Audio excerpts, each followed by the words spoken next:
Are you old enough to remember the Mills Brothers? They were an enormously popular pop and jazz singing group for half of the 20th century. They made over 2,000 recordings, sold more than 50 million copies, and won at least 36 gold records, all deserved. They were the first African Americans to have a network radio show when legendary CBS executive Bill Paley signed them to a 3-year contract in 1930.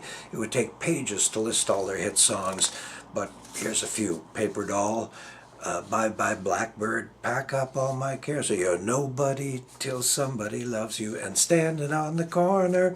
Their harmonies were exquisite, and the word that always came to mind when you heard the Mills Brothers on the radio was smooth.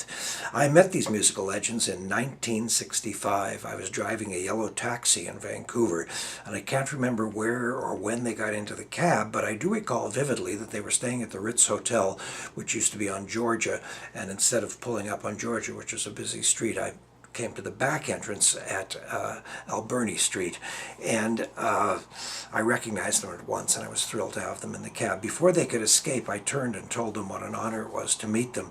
You know, only yesterday, I said, I was listening to you and the great Al Jolson singing together. Well, that did it. They stayed for over half an hour and told me stories about Jolson. Jolson, of course, one of my all-time showbiz heroes since I was a little kid and saw the movie, The Jolson Story, which came out in '46. He was a huge star on Broadway radio recordings and the central character in the first ever talking movie, The Jazz Singer. Jolson was called for many years, mostly by himself, the greatest entertainer in the world. He was wearing white socks with black shoes long before anybody ever heard of Michael Jackson, and he had the same mesmerizing effect on audiences. In his middle years, when he had a big comeback, Jolson was killing teenage girls, then called Bobby Soxers, who were worshiping him and swooning over him just as they did for Sinatra and the Beatles.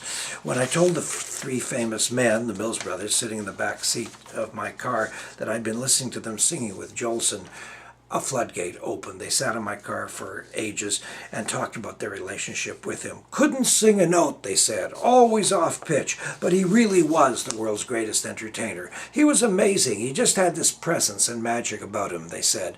They told me about Jolson's legendary egotism. They loved him nevertheless, and they loved working with him, as difficult as he might be on any given day.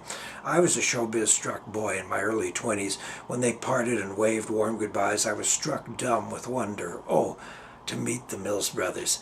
Pickle, speak up. You really never know who you're going to meet.